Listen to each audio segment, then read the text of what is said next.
저기요, 문 좀 열어보세요. 너무 시끄러워서 찾아왔어요. 애가 뛰면 얼마나 뛴다고 그래요? 정말 예민해서 내가 스트레스 받아서 먼저 죽겠네.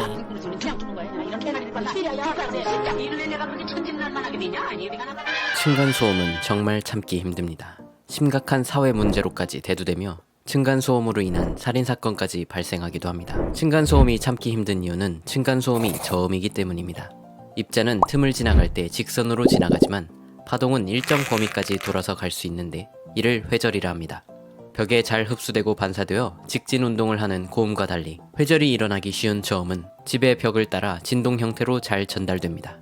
그래서 보통 건물 밖으로 새어나가는 음악소리나 말소리는 대부분 저음이고, 그래서 저음은 방음을 하기도 어렵습니다. 지날 시청자들이라면 다들 클럽에 들어가 보진 못하고 밖에서 서성여 본 경험이 있을 테니 본능적으로 이 사실을 알 것입니다. 특히 요즘 한국에 지어지는 아파트는 벽이 천장을 받치는 벽식 구조로 많이 지어지고 있습니다. 가격이 저렴하기 때문입니다. 이 때문에 저음이 벽을 타고 온 사방으로 퍼지기 쉬운 환경이 만들어집니다. 이러한 이유들로 인해 층간소음은 보통 저음을 듣게 되는데, 이러한 저음은 귀뿐 아니라 신체나 촉감에도 자극을 주면서 건강에 악영향을 끼칩니다. 이러한 저음 피해는 단순한 심리적 현상으로 끝나지 않으며 난청, 수면장애, 고혈압, 심혈관 질환 등을 일으킬 수도 있고 우울증 또는 불안장애와 같은 만성적인 정신건강에 영향을 주는 것으로 보고되고 있습니다. 저음이 맹수의 울음소리나 지진 등 자연재해와 연관이 있기 때문에 이런 소리에 신경이 곤두세워지도록 진화한 걸지도 모르겠습니다.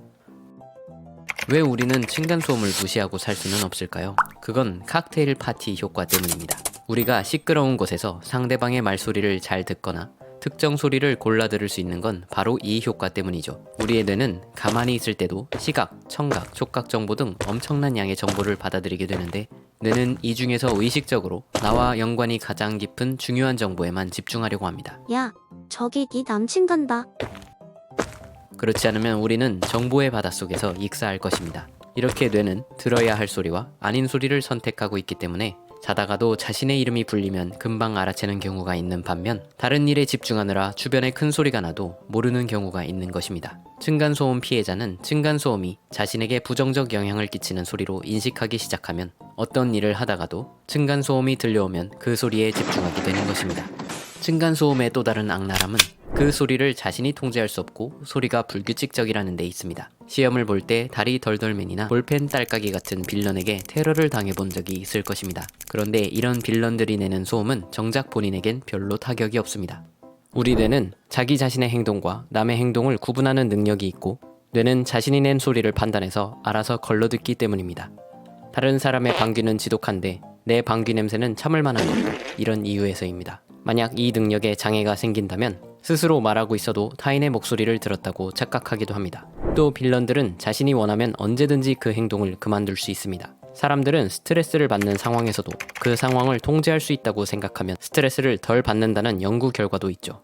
하지만 층간소음은 내가 낸 것도 아니고 규칙적이지도 않고 통제할 수도 없죠. 또 층간소음은 저음의 특성상 몸으로도 느낄 수 있기에 다른 소음 속에서도 잘 느껴집니다. 아주 악랄하기 짝이 없습니다. 층간소음 문제는 보통 대화로 해결이 되지는 않습니다. 왜냐면 대화로 해결될 사람이었으면 애초에 소음을 안 냈겠죠.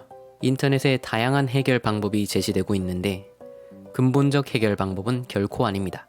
우리나라의 법과 건축 방식, 그리고 사람이 바뀌지 않는 한 피해자는 영원히 고통받고 살아야 하는 것입니다.